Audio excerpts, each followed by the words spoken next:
খুব সাম্প্রতিক সময় আমরা আমলাদের বক্তব্য শুনতে পাচ্ছি যে তারা এক ধরনের হুমকি দিচ্ছে। তো এইটার একটা সাহস তারা তো পেয়েছে বিগত সময়গুলোতেই। আমরা দেখছি যে আমলাদেরকে কিভাবে শক্তিশালী করা হয়েছে আমলাতন্ত্রকে, এবং আমলাতন্ত্র নির্ভরতাকে কাজে লাগিয়ে ফ্যাসিজম তৈরি করা হয়েছে। তার হাত পা বাঁধা, তিনি চলতে পারতেছেন না, ফিরতে পারতেছেন না, মানে আমলাতন্ত্র তাকে এমন ভাবে চারদিক থেকে ঘিরে ধরেছে যে তার নড়াচড়া করার শক্তি নাই। ১৭ বছর পুলিশ নিঃসন্দেহে বাংলাদেশের জনগণের উপর নির্যাতন করেছে, কিন্তু পুলিশ সেটা বুঝতে পেরে হাসিনার পতনের পর তারা ক্ষমাও চেয়েছে, র্যাব ক্ষমা চেয়েছে, প্রশাসন কিছুটা ক্ষমা চেয়েছে, কিন্তু সচিবালয় বা সরকারের আমলারা তারা তো ক্ষমা চাওয়ার পরের কথা, বরং এই সরকারের বিরুদ্ধে, যে এটা জনগণের সরকার, সেই সরকারের বিরুদ্ধে তারা বিদ্রোহ করতেছে এবং তারা সরকারের বিরুদ্ধে তারা বিভিন্ন বৈঠক আন্দোলন করছে। বোঝা যাচ্ছে যে আমলারাই দেশ চালিয়েছে এবং এখনো পর্যন্ত যত ষড়যন্ত্র দেশের ভিতরে হচ্ছে সব কিছুর সাথে এই আমলারা জড়িত আছে। যদি এই আমলাদেরকে ছাঁটাই করা না যায়, তাহলে ডক্টর ইউনূসের কপালে আরও ভয়ঙ্কর ধরনের বিপদ এবং দেশের জন্য আরও ভয়ঙ্কর বিপদ তারা বয়ে আনবে। দর্শক, আমলাদের এই সমস্ত ষড়যন্ত্র নিয়ে কিছু কথা শুনবো, পাশাপাশি আমলাদেরকে ছাঁটাই করা নিয়ে কঠিন হুঙ্কার দিয়েছেন উপদেষ্টা নাহিদ, তার আলোচনা শুনবো। জানেন যে বর্তমান অন্তর্বর্তীকালীন সরকার ক্ষমতায় আসার পর সচিবালয়ে আগুন লাগার মাধ্যমে তাদের সময়ের সবচেয়ে বিপর্যয়কর একটি ঘটনা ঘটেছে, যেটি সারা দেশে সমালোচিত হচ্ছে এবং সরকারের ভিতরেও এক ধরনের অস্বস্তি চলছে। এবং আমরা বিভিন্ন মাধ্যমে জানতে পারছি যে ব্যুরোক্রেসিতে, অর্থাৎ এই আমলাতন্ত্রের ভিতরে এক ধরনের বিদ্রোহ চলছে। তো সব মিলিয়ে আমাদের আসলে করণীয় কি? এই সরকার গঠনের পর থেকেই আমরা এই সরকারকে বিভিন্ন সময় বিভিন্ন পরামর্শ দিয়ে আসছিলাম, কিন্তু সরকার আসলে আমাদের কথা তেমন একটা আমলে নেয়নি, আমাদের পরামর্শ তেমন একটা গ্রহণ করেনি। সঙ্গত কারণেই এই সরকার পদে পদে হুঁচট খেয়েছে। তো তারপরেও যদি তারা পদে পদে হুঁচট খাওয়ার পর সংশোধন হতো, সেটাও মেনে নেওয়া যাইতো, কিন্তু তারা সংশোধন তো হয়নি, বরং বারবার তারা ভুল করেছে। আর সেই ভুলের মাসুল কিন্তু গতকালকে অথবা গত পরশুদিন দিতে হলো। তো জানি না এই জায়গা থেকে সরকার আদৌ সরে আসবে কিনা। আমরা জানতে পেরেছি যে বর্তমান অন্তর্বর্তীকালীন সরকারের উপদেষ্টা পরিষদে একটা পরিবর্তন আসছে। এখন এই পরিবর্তনটা আসলে মানে একজন দুইজন কেন্দ্রিক, নাকি যে উপদেষ্টা মারা গেছেন ওনার শূন্যস্থানটা শুধু পূরণ করবেন, নাকি একটি বড় ধরনের কোনো পরিবর্তন আসছে? মানে উপদেষ্টা পরিষদে যাদের যোগ্যতার অভাব রয়েছে, যারা অযোগ্য রাষ্ট্র চালাতে, তাদের ব্যাপারে আমাদের যে একটা সমালোচনার জায়গা ছিল। তো এখনো আমরা আসলে পরিষ্কার না যে মানে পরিবর্তনটা বা চেঞ্জটা কত বড় আকারে আসছে। সেটা পরিবর্তন আসলেই তখন বোঝা যাবে। আপাতত আমরা আঁচ করতে পারছি না।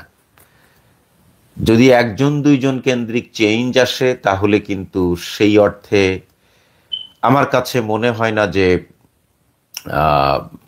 রাষ্ট্রের খুব একটা মানে উপকার হবে। আমরা বড় পরিসরে একটা পরিবর্তন দেখতে চাই, যেটা আপনার রাষ্ট্রের জন্য উপকার হবে, জনগণের জন্য উপকার হবে। তো যাই হোক, এখানে আরেকটা বিষয় হচ্ছে যে আমাদের যে ব্যুরোক্রেসি, আমাদের যে আমলাতন্ত্র, আমরা বরাবর বলে আসছিলাম আমরা মনে করেছিলাম যে ধাপে ধাপে তারা করবে। প্রথমে যে ভুলটা হয়েছিল সেটা হচ্ছে যে সরকারে আসার সাথে সাথে স্বৈরাচার হাসিনার সাজানো সেটআপ একেবার পরিষ্কার করা দরকার ছিল, কিন্তু সেটা যে কোনো কারণেই হোক সরকার করেনি। বাট ধাপে ধাপে তারা করবে বা করছিল, সেটাও আমরা দেখছিলাম।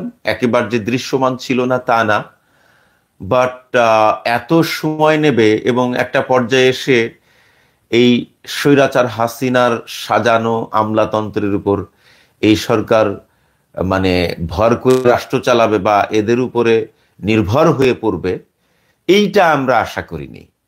কিন্তু বাস্তবতা সেটাই হলো যে আসলে তারা রাষ্ট্রের যে মূল সংস্কার সেই সংস্কারটাই করলো না।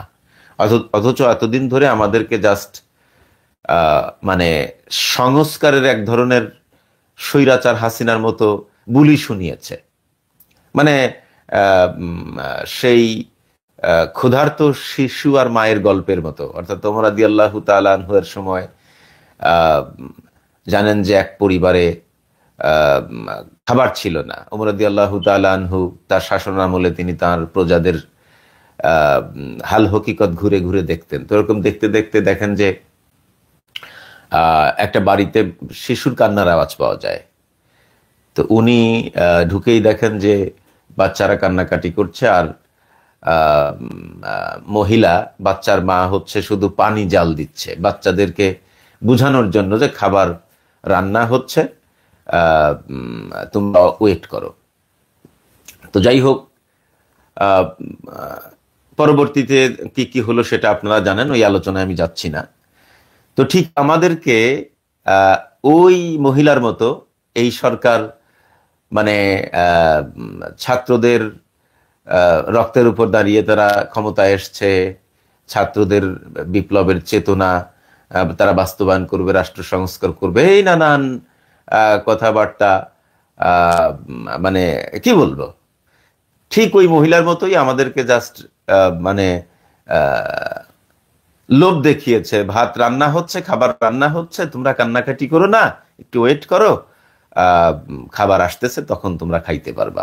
অনেকটা অনেকটা আমার কাছে সেই সেই গল্পের মতোই মনে হয়েছে। এনিওয়ে, তো এখন আমাদের যেটা দাবি, মানে অন্তর্বর্তীকালীন সরকারে বড় ধরনের চেঞ্জ তো আমরা আশা করি, কিন্তু তার থেকেও বেশি আশা করি স্বৈরাচারের দোসর আমলাতন্ত্রকে একেবারে ছাঁটাই করতে হবে এখনই। আর মানে পিছনে তাকানোর সুযোগ নাই। কথা হলো যে আমলাতন্ত্র ছাড়া রাষ্ট্র চলে, এর প্রমাণ তো আমাদের ছাত্ররা দেখিয়েছে, দেখায়নি? আমলাতন্ত্র ছাড়া রাষ্ট্র চলে কিনা? চলে। 3 দিন চালিয়েছে না রাষ্ট্র, তারা চালিয়েছে। সুতরাং রাষ্ট্রের কোনো ক্ষতি হবে না। কথা হলো যে একজন মন্ত্রী যদি 3টা 4টা মন্ত্রণালয় একা চালাইতে পারে, তাহলে একজন সচিব কেন মানে কয়েকটা মন্ত্রণালয় চালাতে পারবে না? আর আমাদের পিনাকিদা যে একটা ফর্মুলা দেখিয়েছে যে কিভাবে ছাত্রদেরকে আমরা কাজে লাগাতে পারি, এই ফর্মুলাগুলো তো আসলে, কথা হলো যে পিনাকিদা, অনেকেই অনেক কথা বলে যে পিনাকিদা উপদেষ্টা পরিষদে তাকে নেয়নি বলে সে সরকারের সমালোচনা করছে। আসলে এই কথাটাই রং। হ্যাঁ, হয়তো তিনি ওই যে মুখে 2-একটা খারাপ শব্দ ব্যবহার করেন, ওই কারণে হয়তো বলে থাকতে পারেন, বাট উনার যে সমালোচনার জায়গাটা, এটা কি অযৌক্তিক? এবং তিনি যে ফর্মুলাগুলো দিচ্ছেন, এ পর্যন্ত যে কয়টা সমস্যা নিয়ে একটা ফর্মুলা দিয়েছেন, একটা না, প্রত্যেকটা সমস্যার জন্য আলাদা আলাদা ফর্মুলা দিয়েছেন রাষ্ট্রের জন্য, সে ফর্মুলাগুলো কিন্তু আমাদের রাষ্ট্র গ্রহণ করেনি। কথা হলো যে একজন খারাপ মানুষ হতে পারে, একজন শত্রু হতে পারে, আপনি তাকে পছন্দ করেন না, কিন্তু রাষ্ট্রের প্রয়োজনে তার এই ফর্মুলাটা, তার এই প্ল্যানটা, তার এই পরিকল্পনাটা যদি রাষ্ট্রের জন্য উপকারী হয়, তাহলে আপনি কেন গ্রহণ করবেন না? যেমন হাজ্জাজ বিন ইউসুফ, তিনি একজন জালিম শাসক ছিলেন, কিন্তু তিনি পবিত্র কোরআনের যে হরকত, হারাকাত, মানে জের জবর পেশ জজম তাসদিদ, এই যে বিষয়গুলো তিনি পবিত্র কোরআনে সংযোজন করেছিলেন, এটা যদি উনি না করতেন, আমরা যারা অনারব, আমরা কি কোরআন পড়তে পারতাম? পারতাম না। তাহলে উনি জালিম হলেও এই উদ্যোগটা তো একটা ভালো উদ্যোগ নিয়েছিলেন, তাই না? তো এই জন্য কথা হলো যে একজন আপনার পছন্দ না, একজন ব্যক্তিকে আপনি পছন্দ করেন না। যেমন অধ্যাপক গোলাম আজম, আজমকে জামাতের বাইরে বলা যায় কেউ পছন্দ করেন না, কেউ পছন্দ করেন না। কিন্তু অধ্যাপক গোলাম আজমের যে ফর্মুলাটা, এই যে নির্বাচনকালীন সরকারের যে ফর্মুলাটা, এটা যে একটা যুগান্তকারী ফর্মুলা ছিল, এই ফর্মুলার আদলে কয়েকটা দেশের নির্বাচন হয় এখনো, এবং বাংলাদেশে বলা যায় অপেক্ষাকৃত গত 50-55 বছরে তার ফর্মুলার কারণেই বাংলাদেশে অনেকটা শান্তি শৃঙ্খলা ফিরে এসছে। এই যে আজকের যে সরকার, এটা তো অধ্যাপক গোলাম আজমেরই ফর্মুলা। তো আপনি একজন ব্যক্তিকে পছন্দ নাও করতে পারেন, কিন্তু তার ফর্মুলা গ্রহণ করতে আপনার সমস্যা কোথায়? যদি দেশ এবং জনগণের জন্য সেটি মঙ্গলজনক হয়, সেটা আপনাকে গ্রহণ করতে হবে, বা সেটা আপনার গ্রহণ করা উচিত। তো যাই হোক, আমি জানি না যে স্বৈরাচার হাসিনার দোসর আমলাতন্ত্র তারা ছাঁটাই করবে কি না। এটা যদি না করে আবারও হুঁচট খাবে। এর থেকেও যে মানে আগুন লাগার পর মিডিয়ায় একজনের বক্তব্য খুব ভাইরাল হয়েছে, ওই অংশটা বিশেষ করে সোশ্যাল মিডিয়াতে ভাইরাল হয়েছে। এক ভদ্রলোক বলছে, ওনার কথার সাথে আমি 100% একমত। উনি বলেছেন না যে এর একটা পর্যায়ে গিয়ে ডক্টর মোহাম্মদ ইউনূসের চুল পুড়িয়ে দেবে এই আমলাতন্ত্র। ওনার কথা কিন্তু অযৌক্তিক না। এখন এতটুকু উনি হয়তো বাংলাদেশের একজন অখ্যাত সাধারণ নাগরিক, তাই না? কিন্তু উনি যে কথাটা বলেছেন, কথাটা কিন্তু মানে ডায়মন্ডের মতো দামি কথা বলেছেন। এখন তার সেই দামি কথাটা অবশ্যই ডক্টর মোহাম্মদ ইউনূসের কানে গিয়েছেন। আমি জানি না তিনি তার শুভবুদ্ধির উদয় হবে কিনা, অথবা এমনও হতে পারে যে তিনি তার হাত পা বাঁধা, তিনি চলতে পারতেছেন না, ফিরতে পারতেছেন না, মানে আমলাতন্ত্র তাকে এমন ভাবে চারদিক থেকে ঘিরে ধরেছে যে তার নড়াচড়া করার শক্তি নাই। এটাও হতে পারে, আমরা তো জানি না ভিতরের খবর। তো যাই হোক, শেষে আমাদের বিএনপির নেতাকর্মীদের উদ্দেশ্যে কিছু কথা বলতে চাই। আসলে আমাদের দেশের যে সংস্কৃতি, আপনি কোনো দল করলে সেই দলের বিরুদ্ধে কথা বললে আপনার অনুভূতিতে আঘাত লাগবে, এটা স্বাভাবিক, এটা অস্বাভাবিক না। কিন্তু আমি কি আসলে বিএনপির বিরুদ্ধে কথা বলি? না, বিএনপির যারা দুর্নীতিবাজ তাদের বিরুদ্ধে কথা বলি। কিন্তু সেই দুর্নীতিবাজদেরকে রক্ষা করার জন্য আপনারা অনেকে আমাকে অ্যাটাক করেন, আমাকে গালাগালি করেন, একেবারে ছাত্রলীগ, যুবলীগ, আওয়ামী লীগের নেতাকর্মীদের মতোই গালাগালি, তুচ্ছ তাচ্ছিল্য, অ্যাটাক, পেশা নিয়ে কটূক্তি করা, মানে দুনিয়ার নিকৃষ্টতম, দুনিয়ার পচা দুর্গন্ধময় মন্তব্য দিয়ে আমাকে অ্যাটাক করেন। এতে করে আসলে আমার কোনো ক্ষতি হবে কিনা? আমি আসলে মানে আমাদের সহযোদ্ধাদের মধ্যে যেটা আমি দেখতে পাই, স্পেশালি শাহেদ আলম বলেন, অন্যান্য যারা আছে, তাদের যেমন একটা পদের লোভ আছে। এই যে আমরা শাহেদ আলমকে বলি যে সাংবাদিক, আসলে শাহেদ আলম কি সাংবাদিক নাকি সুবিধাবাদিক? উনি একজন সুবিধাবাদিক। শাহেদ আলমের সাথে আসিফ নজরুলের অনেক দহরম মহরম, মনির হায়দারের অনেক দহরম মহরম। এই যে মনির হায়দারের বিরুদ্ধে ইলিয়াস হুসাইন যে পোস্টটা করেছে, একই কথা তো ডক্টর তাজ হাশমিও কিছুদিন আগে বলেছিলেন। এবং একটা বড় কুলু হচ্ছে, আমরা স্বৈরাচার হাসিনার আমলে একবারও দেশে যেতে পারিনি, অথচ উনি বেশ কয়েকবার দেশ থেকে ঘুরে এসেছেন স্বৈরাচার হাসিনার আমলে। অতএব তাজ হাশমির মন্তব্য আপনি তুড়ি মেরে উড়িয়ে দিবেন, ইলিয়াস হোসেনের মন্তব্য আপনি তুড়ি মেরে উড়িয়ে দিবেন, এই সুযোগ কিন্তু নাই। তো এই জন্য কিছু সাংবাদিক আছে, তারা সুবিধাভোগী, মানে সুবিধা পাওয়ার জন্য কথাবার্তা বলে। আমার তো ভাই কোনো সুবিধার দরকার নাই। আপনারা আমার পেশাকে নিয়ে কটূক্তি করেন, আমাকে তুচ্ছ তাচ্ছিল্য করেন, আর যাই বলেন, এটা একান্তই আপনার ব্যক্তিগত ব্যাপার। আপনি বাংলাদেশের একজন নাগরিক, বাংলাদেশ একটি গণতান্ত্রিক দেশ, সেই দেশের নাগরিক হিসাবে আপনি আপনার মন্তব্য করতেই পারেন, এটা আপনার রাইট, এটা আপনার সাংবিধানিক রাইট। আপনি গালি দিলেও গণতন্ত্রে এটাও বৈধ। তো সুতরাং এগুলো নিয়ে আমি কেয়ার করি না, কারণ জামাত ক্ষমতায় যাক আর বিএনপি ক্ষমতায় যাক, আমার তো কোনো পদ পদবীর লোভ নাই, আসলে যোগ্যতাও নেই। সো ওইসব লোভ করেও তো লাভ নাই। আমি তো এখানে অনেক ভালো আছি ভাই। আপনারা আমার পেশা নিয়ে তুচ্ছ তাচ্ছিল্য করেন, আমি আমার পেশা নিয়ে গর্বিত, কারণ আমাকে চাঁদা তুলে সংসার চালাইতে হয় না, আমাকে সরকারি গাছ কেটে সেইটা বিক্রি করে সংসার চালাইতে হয় না, আমাকে পরিচ্ছন্ন কর্মীদের কাছ থেকে চাঁদা নিয়ে সংসার চালাইতে হয় না, আমাকে টেন্ডারবাজি করে সংসার চালাইতে হয় না, আমাকে মামলা বাণিজ্য করে মামলার আসামিদের নাম কেটে দিয়ে বা মামলায় আসামির নাম দেওয়ার হুমকি দিয়ে তার কাছ থেকে টাকা নিয়ে আমার সংসার চালাইতে হয় না।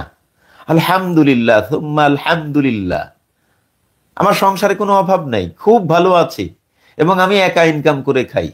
নিউ ইয়র্কের মতো এক্সপেন্সিভ শহরে আমার ওয়াইফ, আমার 3 সন্তান, 2 ছেলে 1 মেয়ে, 3জনই প্রাইভেট স্কুলে পড়ে, তাদের প্রত্যেক মাসে $1500 টিউশন ফি গুনতে হয়। আমার ওয়াইফ কাজ করে না, সে এই দেশে 1 যুগ 1 ঘন্টার জন্য তাকে কাজে পাঠাইনি, আমি একাই কাজ করি, এখানে সংসার চালাই, দেশে সংসার চালাই। আলহামদুলিল্লাহ, আলহামদুলিল্লাহ, আমি তো ভালো আছি। আমার জামাত ক্ষমতায় গেলে এমপি হতে হবে, একটা পদের প্রয়োজন হবে, মন্ত্রী হতে হবে, কেন? বিএনপি ক্ষমতায় গেলে আমার একটা পদের দরকার, আমার এমপি হওয়া দরকার, মন্ত্রী হওয়া দরকার, কেন? আমার তো দরকার নাই ভাই, আমি তো শান্তিতে আছি, আমার দরকার নাই। যদি বিষয়টা এমন হতো যে দেশ এবং দেশের জনগণের কল্যাণে মানুষের জন্য কাজ করার জন্য আমার একটা পদে যাওয়া দরকার, তাহলে ঠিক ছিল। কিন্তু বিষয়টি কি আসলে তাই? আমার থেকে 1000 গুণে যোগ্যতা সম্পন্ন লোকের অভাব নাই বাংলাদেশে, তো তারা থাকতে আমার পদ পদবিতে যাইতে হবে কেন? এই যে যারা সুবিধাবাদী, তাদের যোগ্যতা নেই, কিন্তু তাদের একটা পদ চাই, তাদের একটা পদ চাই। তো এই জন্য আমি বলছি যে বিএনপিতে একটা সংস্কার আসা প্রয়োজন। ওই যে একসময় সংস্কারপন্থী একটা গ্রুপ বের হয়েছিল না, এটা নিয়ে অনেকেই, বিশেষ করে বিএনপি থেকে তারা বহিষ্কৃত হয়েছিলেন, তারপরে অনেক সমালোচিতও তারা হয়েছিলেন। কিন্তু আমি সংস্কার বলতে এটা বুঝিয়েছি যে বিএনপির যে দুর্নীতিবাজ নেতাকর্মীরা আছে এবং বিএনপিতে যে পদ বাণিজ্য হয়, এই জায়গায় বিএনপির বড় ধরনের একটা সংস্কার আনতে হবে। এবং বিএনপিতে যে গণতন্ত্র নেই, এটা তো দিবালোকের মতো পরিষ্কার, এটা বিএনপির নেতাকর্মীরাও স্বীকার করবে। বিএনপির অনেক নেতার সাথে আমার যোগাযোগ আছে, তারা কিভাবে নেতা হয়েছে সেটা কিন্তু আমি জানি। জামায়াতে ইসলামীতে নেতা হতে লবি করতে হয় না, কিন্তু বিএনপিতে নেতা হতে লবি করতে হয়। এটা হয়তো আপনারা যারা বিএনপির সাধারণ কর্মী তারা হয়তো জানেন না, বিএনপিতে এত সহজে নেতা হওয়া যায় না, জামাতেও সহজে নেতা হওয়া যায় না, বাট জামাতে নেতা হতে লবিং করতে হয় না। আমি আপনাদের কাছে একটা প্রশ্ন করতে চাই, বিএনপিতে যদি গণতন্ত্র থাকতোই, তাহলে কি তারেক রহমান বিএনপির ভারপ্রাপ্ত চেয়ারপারসন হতেন না? এখন আপনারা হয়তো বলবেন যে ভাই চেয়ারপারসন কোন জোর করে হয়েছেন। আমি তাহলে আপনাকে একটা উল্টা প্রশ্ন করি, তারেক রহমান যদি জিয়াউর রহমানের সন্তান না হতেন, তারেক রহমান যদি বেগম খালেদা জিয়ার সন্তান না হতেন, তাহলে তিনি কি বিএনপির চেয়ারপারসন হতেন? আমি কিন্তু তারেক রহমানের যোগ্যতা নিয়ে প্রশ্ন তুলছি না, আমি তারেক রহমানের বিরুদ্ধেও বলছি না, তারেক রহমানের প্রতি আমার কোনো গুসাও নেই, রাগও নাই, ঠিক আছে? সুতরাং আমি যেটা বলতে চাচ্ছি যে দলের নেতা নির্বাচনের ক্ষেত্রে একটা গঠনতন্ত্র থাকতে হবে এবং সেই গঠনতন্ত্র 100% মেনে চলতে হবে। যেমন জামাতের গঠনতন্ত্র, জামাতের আমির নির্বাচিত হয় রোকনদের গোপন ভোটের মাধ্যমে, সেখানে কোনো পরিবারতন্ত্র চলে না। কিন্তু বিএনপির ভারপ্রাপ্ত চেয়ারম্যান নির্বাচিত হয় কিভাবে আমার জানা নেই। আমার ধারণা যে তাদের যে প্রেসিডিয়াম কেন্দ্রীয় কমিটি আছে তারা হয়তো মতামতের মাধ্যমে চেয়ারপারসন নির্বাচন করে। এটা ঠিক আমার কাছে গণতন্ত্র মনে হয় না, কারণ সেখানেও এক ধরনের চাটুকারিতা থাকে, পদ পদবীর একটা লোভ থাকে, অথবা জিয়া পরিবারের কাউকে দায়িত্ব না দিলে আমার হয়তো পদ থাকবে না, এরকম একটা ভয়ও থাকে সেখানে। তার মানে সেখানে যারা যারা মতামত দেবে তারা একটা চাপে থাকে, যে কারণে তারা মতামত দিতে বাধ্য। কিন্তু যদি আপনি জামাতের মতো গোপন ব্যালটের মাধ্যমে চেয়ারপারসন নির্বাচনের সিস্টেম চালু করেন, সেখানে কিন্তু কেউ চাপ দিতে পারবে না। এবং জামাতের গঠনতন্ত্রের বিষয়টা কি? বিষয়টা হচ্ছে যে আপনার আপনি কাকে ভোট দিবেন, মানে জামাতের একজন রোকন হিসাবে আপনি কাকে ভোট দিবেন সেটা আপনি কাউকে বলতে পারবেন না, কারোর কাছে জিজ্ঞাসা করতে পারবেন না। কাকে ভোট দিয়েছেন সেটাও আপনি বলতে পারবেন না, এবং নিজেকে ভোট দেওয়া যাবে না। কয়েকটা বিষয় আছে। আপনি কাকে ভোট দিবেন কারোর কাছ থেকে পরামর্শ নিতে পারবেন না, ইভেন আপনার বউকেও না। আপনি কাকে ভোট দিয়েছেন সেটাও আপনি কাউকে বলতে পারবেন না, ইভেন আপনার বউকেও না। এবং আপনি নিজেকে ভোট দিতে পারবেন না। জামাত ইসলামী কি করে? তাদের মজলিসের শুরা 3 জনের একটা প্যানেল, তাদের মতামতের ভিত্তিতে 3 জনের একটা প্যানেল তৈরি করে দেয়। এই 3 প্যানেলের যে কোনো একজনকে আপনি ভোট দিবেন।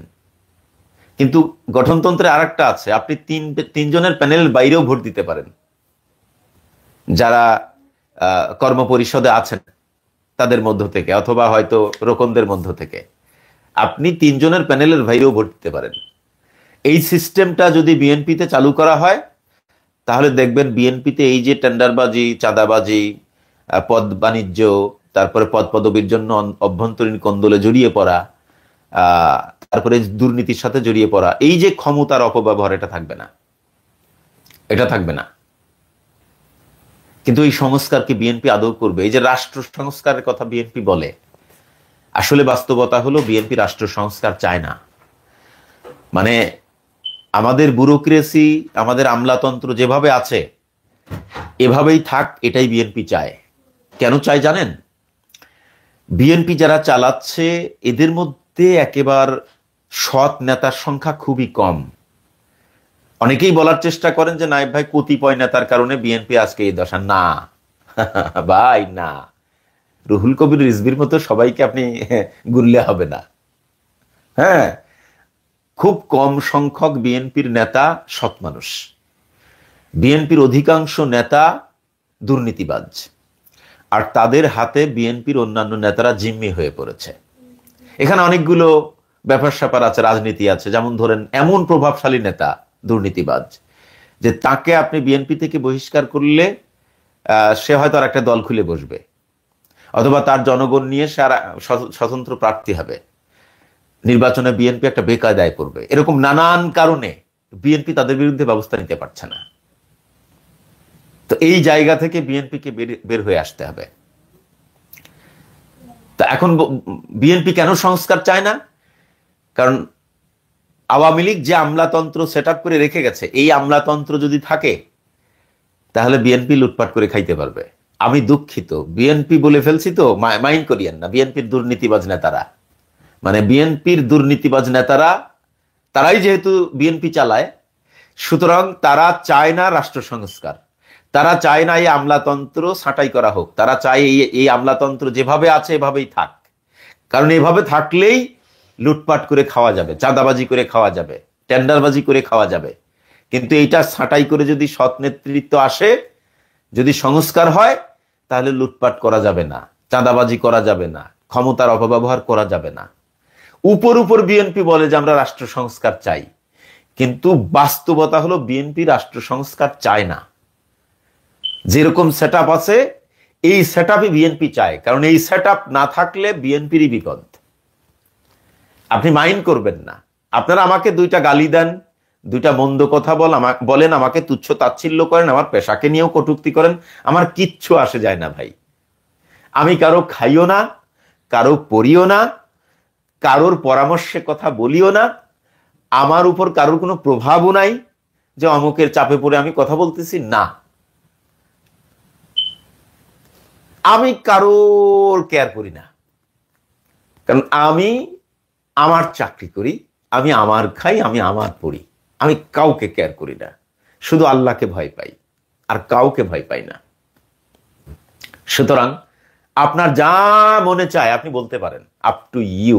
বাট মনে রাখবেন, গত 4.5 মাসে বিএনপির অভ্যন্তরীণ কোন্দলের কারণে যে মারামারিগুলো হয়েছে, এই মারামারিতে বিএনপির নেতাকর্মীরা নিজেরাই নিজেদের দলের 20 জন নেতাকর্মীকে হত্যা করেছে।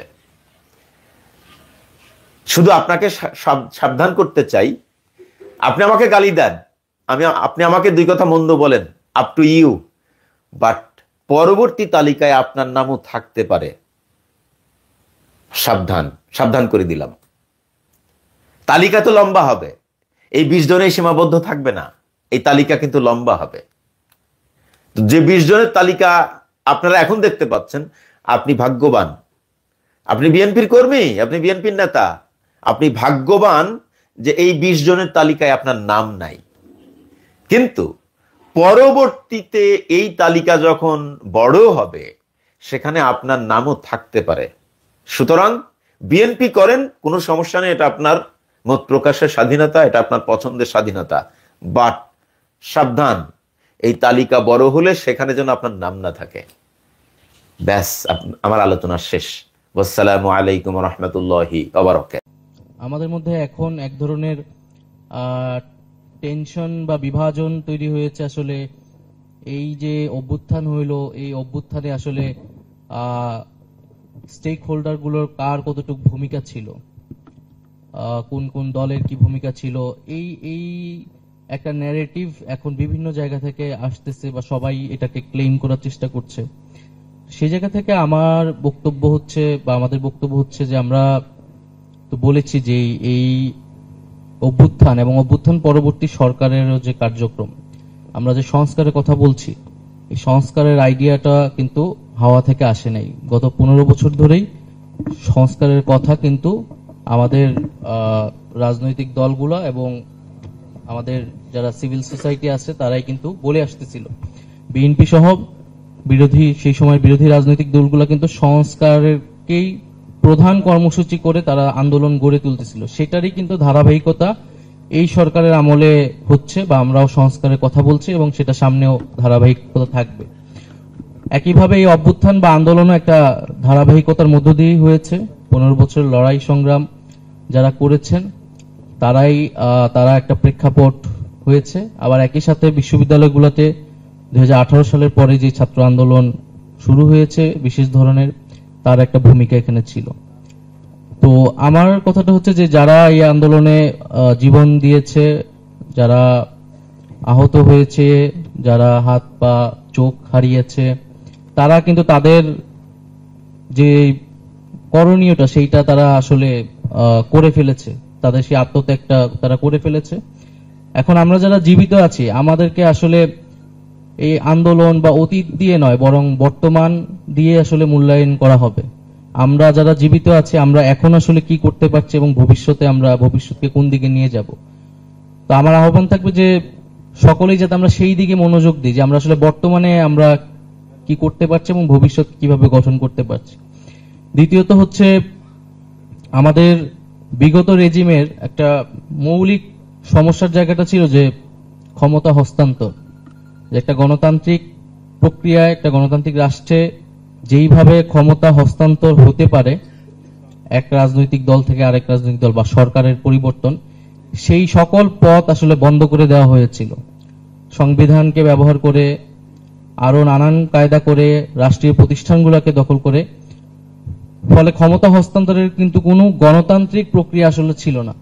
ফলে বিগত সরকার, সেই সরকারকে উৎখাত করার একটাই মাত্র পথ বাকি ছিল, সেটা হচ্ছে অভ্যুত্থান, এবং অভ্যুত্থানের মধ্য দিয়েই সরকারের পতন ঘটেছে। এখন আমাদের সামনের যে এই যে একটা চ্যালেঞ্জ আমরা মোকাবেলা আমাদেরকে করতে হয়েছে, এবং বিভিন্ন সময় আসলে এই নির্বাচনকালীন সময়ে ক্ষমতা হস্তান্তরের এই প্রক্রিয়াটাতে একটা টেনশন আমাদের এখানে তৈরি হয়, এবং আমাদের নির্বাচন ব্যবস্থা থেকে শুরু করে যে আরো প্রতিষ্ঠানগুলো সেখানে প্রয়োজন, সেই প্রতিষ্ঠানগুলো শক্তিশালী নয়।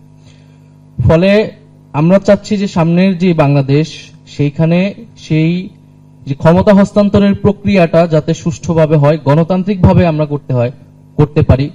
কারণ বাংলাদেশের মানুষ কিন্তু বারবার আন্দোলন করেছে, রক্ত দিয়েছে, কিন্তু এই সমস্যার সমাধান হয়নি। ফলে ক্ষমতা হস্তান্তরের প্রক্রিয়াটা কতটা গণতান্ত্রিক, কতটা শান্তিপূর্ণ, কতটা প্রাতিষ্ঠানিক করা যায়, সেইটা কিন্তু আমাদের এই যে ট্রানজিশনাল পিরিয়ড, সেই সময় আমি মনে করি আমাদের প্রধান একটা এজেন্ডা সংস্কার। নির্বাচন আমরা যে করব, নির্বাচনের আগে এই প্রশ্নের সুরাহাটা হওয়া প্রয়োজন যে এরপরে যে সরকার আসবে সেই সরকারেরও ক্ষমতা হস্তান্তরের প্রক্রিয়াটা কি হবে, এবং সেটা যাতে কোনো সহিংস ও প্রতিহিংসার রাজনীতি যেটা আমরা বলি সেই জিনিসগুলো যাতে বাংলাদেশ আর ফিরে না আসে। দ্বিতীয়ত আমরা বলছি যে ঐক্যের, আমরা মনে করি অভ্যুত্থানের মধ্য দিয়ে বাংলাদেশে একটা জাতীয় ঐক্য তৈরি হয়েছে, এবং আমি মনে করি যে এই ঐক্য এখনো চলমান। এবং আমরা আসলে এরকম একটা দেশই দেখতে সবসময় চেয়েছি যে বাংলাদেশ প্রশ্নে আমরা সব রাজনৈতিক দল বা সরকার আসলে একটা প্ল্যাটফর্মে আসতে পারবে, যেটা আমরা এর আগে দেখতে পাইনি। তো এইটা আসলে ধারাবাহিকতা প্রয়োজন, এবং আমাদের কিছু স্পেসিফিক বিষয়ে আসলে ঐক্যটা সবসময়ের জন্য ধরে রাখতে হবে। যেমন আমি একটা বললাম যে ক্ষমতা হস্তান্তরের প্রক্রিয়া। দ্বিতীয়ত হচ্ছে আমাদের যে সংবিধান, আমরা একটা নতুন সংবিধান বা সংবিধান পুনর্লিখনের কথা বলছি। কারণ আমরা মনে করি যে একটা মুজিববাদী বন্দোবস্তের মধ্য দিয়ে যে সংবিধান রচিত হয়েছিল সেখানে মানুষের বা আমাদের মুক্তিযুদ্ধের আকাঙ্ক্ষা প্রতিফলিত হয়নি, এবং বাংলাদেশকে নিয়ে যে আমাদের প্রতিবেশী দেশের যে ইঞ্জিনিয়ারিং, সেই ইঞ্জিনিয়ারিং কিন্তু আসলে আমাদের বিগত কনস্টিটিউশনে প্রতিফলিত হয়েছে। শুধু কনস্টিটিউশন নয়, আরো অনেক কিছুতে সেই ইঞ্জিনিয়ারিং প্রতিফলিত হয়েছে। ফলে আমরা যদি সেই ঐক্যের জায়গাটা রেখে নতুন কনস্টিটিউশনে যদি আমরা আমাদের মুক্তিযুদ্ধ এবং যে জুলাই গণ অভ্যুত্থানের যে আকাঙ্ক্ষা সেটার প্রতিফলন ঘটাতে না পারি, তাহলে আমাদের যেই ভবিষ্যৎ রাজনীতিক জার্নি বাংলাদেশে সেটা ব্যাহত হবে। তৃতীয়ত আমরা মনে করি যে আমাদের যে বৈদেশিক নীতি, আমাদের ফরেন পলিসি, সেই ফরেন পলিসিতে আমাদের আসলে ঐক্যমত প্রয়োজন। রাষ্ট্রের একটা একক ফরেন পলিসি থাকবে, সেখানে সরকার পরিবর্তন হবে, দল পরিবর্তন হবে, কিন্তু স্টেট ভিশনকে সামনে রেখে সেই ফরেন পলিসিতে যাতে সবাই ঐক্যমত করে। কিন্তু আমরা দেখি আমাদের বাংলাদেশের হিস্ট্রিতে আমরা দেখি এক এক দল আসলে তার বৈদেশিক নীতি এক এক রকম হয়ে যায়। এক দল আসলে সেটা ভারতমুখী সরকার হয়, আরেক দল আসলে সেটা ভারত বিরোধী বা অন্য দেশমুখী সরকার, এইভাবে পোট্রে হয়। তো আমরা চাই যে আমাদের যে ফরেন পলিসি সেটাও আমাদেরকে নতুন ভাবে চিন্তা করা উচিত ভবিষ্যৎ বাংলাদেশের জন্য। এবং তৃতীয়ত হচ্ছে আমাদের যে অর্থনীতি এবং ব্যবসা, সেক্ষেত্রেও আমাদের ঐক্যমত্যটা প্রয়োজন। আমাদের যে লুটেরা এক ধরনের ব্যবসায়িক শ্রেণী তৈরি হয়েছে যারা টাকা পাচার করেছে কেবল, তার বিপরীতে আমরা কিভাবে আমাদের দেশপ্রেমিক এবং সৎ ব্যবসায়ীদের আমরা সহযোগিতা করতে পারি, সেই বিষয়ে আমাদের ভাবা উচিত, কিভাবে আমরা একটা জাতীয় অর্থনীতি গড়ে তুলতে পারি। এবং এগুলার পাশাপাশি আমাদের শিক্ষা, স্বাস্থ্য এবং দুর্নীতি বিষয়ক যে নীতিগুলো, সেই নীতিগুলোতেও আমাদের এক ধরনের ঐক্যমত প্রয়োজন। আমি সাধারণভাবে এই বিষয়গুলোতেই ঐক্যমতের উপর জোর আরোপ করি, যে এটা আসলে সরকার বা সরকারের বাইরে রাজনৈতিক দল, সরকার পরিবর্তন হবে, কিন্তু এই বিষয়গুলোতে আমাদের সবসময় ঐক্যমত প্রয়োজন। আর যে প্রশ্নগুলো সাইদ আব্দুল্লাহ করলেন, আমি মনে করি রেটিং এর বিষয়টা, সেটা নাম্বারিং এর বিষয়টা, সেটা জনগণই ভালো বলবে, যারা সরকারের বাইরে আছে তারা বললেই ভালো হয়। সরকারের অনেক সীমাবদ্ধতা আছে, সেই সীমাবদ্ধতাগুলো স্বীকার করেই আমরা চলার চেষ্টা করছি, এবং সেটাকে কিভাবে আরো বৃদ্ধি করা যায়, এবং সেই জায়গা থেকে সকলের সহযোগিতা আমরা সবসময় চেয়ে আসছি। এবং আমরা মনে করি যে এখন বাংলাদেশে একটা ইতিবাচক ভাবেই বাংলাদেশের রাজনীতি নতুন করে পরিগঠিত হচ্ছে। এখানে রাজনৈতিক দলগুলোর সাথে সরকারের একটা সৌহার্দ্য এবং ঐক্যমত আছে, পাশাপাশি তারা একই সাথে যেই ভুল এবং সীমাবদ্ধতাগুলো রয়েছে সেই জায়গায় তারা সমালোচনা করছে, এবং সমালোচনাগুলো আমরা অ্যাড্রেস করার চেষ্টা করছি। কারণ আমাদের এই গণঅভ্যুত্থানের পরে যেই ধরনের সরকার আসলে গঠিত হয়েছে, একটা যেটাকে এখনো আসলে ডিফাইন করা যাচ্ছে না, যে সরকার সাংবিধানিক সরকারও নয় এক অর্থে, আবার বৈপ্লবিক সরকারও নয় আরেক অর্থে, একটা অন্তর্বর্তী সরকার যে ট্রানজিশনের জন্য কাজ করছে। ফলে এই সরকারের ব্যাপক জনসমর্থন থাকা সত্ত্বেও তার অ্যাডমিনিস্ট্রেটিভ অনেক ধরনের সীমাবদ্ধতা রয়েছে। আমরা দেখছি যে এই খুব সাম্প্রতিক সময় আমরা আমলাদের বক্তব্য শুনতে পাচ্ছি যে তারা এক ধরনের হুমকি দিচ্ছে। তো এইটার একটা সাহস তারা তো পেয়েছে বিগত সময়গুলোতেই। আমরা দেখছি যে আমলাদেরকে কিভাবে শক্তিশালী করা হয়েছে আমলাতন্ত্রকে, এবং আমলাতন্ত্র নির্ভরতাকে কাজে লাগিয়ে ফ্যাসিজম তৈরি করা হয়েছে। ফলে সেই দৌরাত্ম একটা প্রশ্ন করতে চাচ্ছি, কারণ এটার ডেকোরামটা ছিল এই ধরনের, কোন ধরনের যদি প্রশ্ন থাকে বক্তব্যের ভিতরে করা যায়। প্রশ্নটা হলো, আমলাদের নিয়ে যে কথাটা হচ্ছে, গত 2 দিন আগে আমরা দেখলাম সচিবালয়ে আগুন লেগে গেল খুবই রহস্যজনক ভাবে এবং সর্ট অফ পরিকল্পিত ভাবেই। তো এইটা যখন ঘটলো, তারপরে এই সরকার তাদের বিরুদ্ধে ভিজিবল কোন স্টেপ এই 2 দিনের ভিতরে নিয়েছে কিনা, কাউকে বহিষ্কার করা হয়েছে কিনা, বা এমন কোন কার্য গ্রহণ করা হয়েছে কিনা যার মাধ্যমে তাদেরকে দায়ী করা যায়? কোন ভিজিবল কোন স্টেপ নেওয়া হয়েছে কিনা? না, এটা আজকেও আমরা মিটিং করে আসলাম, এই জন্য এই অনুষ্ঠানে দেরি হয়েছে। এটা নেক্সট উইকেই এটা খুবই কঠোর পদক্ষেপ আসবে। যারা এরকম আন্দোলনের নামে চাকরিবিধি লঙ্ঘন করছে তাদের বিরুদ্ধে অবশ্যই ব্যবস্থা নেওয়া হবে, এবং আমাদেরকেও আমরা বলছি যে এখন সময় জনগণকে সেবা দেওয়ার, আমাদের যে গণতান্ত্রিক ট্রানজিশনটা সেইটাকে সঠিকভাবে করতে সহায়তা করার। আন্দোলন খেলা কিংবা তাদের গোষ্ঠী স্বার্থে রক্ষার জন্য কিন্তু এত মানুষ জীবন দেয়নি। ফলে রাষ্ট্রের সংস্কার হলে আমরা মনে করি সকলেই ন্যায় বিচার পাবে। সেই সংস্কারে তাদেরও মত থাকবে, তাদের কথাও শোনা হবে। কিন্তু একটা সংস্কারের মত আসলে তারা যেই রিয়াকশনটা দেখিয়েছে, এটা আমরা মনে করি শুধু এটা তো তাদের নৈতিকভাবেও ঠিক হয়নি, এবং তারা বিধিগতভাবে অনেক লঙ্ঘন করেছে। এবং দ্বিতীয়ত হচ্ছে বিগত রেজিমের যারা আমলারা লুকিয়ে আছে নানাভাবে এখনো, তাদেরকে আমরা চিহ্নিত করেছি এবং বিভিন্ন পত্রপত্রিকায় এসেছে, তাদের বিরুদ্ধেও খুবই দ্রুতই পদক্ষেপ নেওয়া হবে। ধন্যবাদ। বক্তব্য কন্টিনিউ করা যাবে। তো আমি আমার বক্তব্য শেষ করব এটা বলে যে আমরা মনে করি যে যেই ঐক্য প্রক্রিয়ার ভিতর দিয়ে আমরা আমাদের অভ্যুত্থান সংঘটিত হয়েছে, এবং যে সরকারও একটা ঐক্য প্রক্রিয়ার মধ্য দিয়েই পরিচালিত হচ্ছে। আমরা চাই যে এই ঐক্যটা থাকুক, এবং আমরা সংস্কারকে এই কারণে গুরুত্ব দিচ্ছি, এবং এই সংস্কারের ধারণাটা কিন্তু আমাদের যে গত 15 বছরের লড়াই সংগ্রামের ভিতর দিয়ে তৈরি হয়েছে। রাজনৈতিক দল সহ পুরো বাংলাদেশই সেটার অনুধাবন করেছে। ফলে আমাদের ক্ষমতা হস্তান্তর প্রক্রিয়া সহ আমাদের নতুন বাংলাদেশের কাঠামো, আমাদের গণতান্ত্রিক প্রতিষ্ঠানগুলোকে শক্তিশালী করা, বৈদেশিক নীতি এবং আমাদের অর্থনৈতিক নীতি সহ শিক্ষা, স্বাস্থ্যগত আলোচনা শুনে বুঝতে পেরেছেন যে আমলাদেরকে ছাঁটাই না করে শান্তিতে থাকা যাবে না। এবং নাহিদ বলেছেন যে এই আইন আমলারা তারা সরকারকে হুমকি দিচ্ছে, সরকারের বিরুদ্ধে আন্দোলন করছে। চিন্তা করতে পারেন কত বড় সাহস তাদের।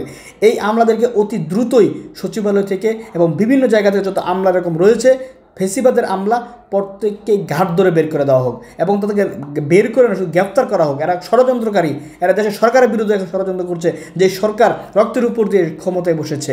সচিবালয়ে তারা ফেসিবাদের দালালি করছে। এই আমলাদের অবশ্যই ব্যবস্থা নিতে হবে, আর না নিলে কিন্তু মানুষ এখন বলতে শুরু করেছে কখন ডক্টর ইউনূসের বাসভবনে আগুন লাগে সেটাও হয়তো আমরা জানবো না।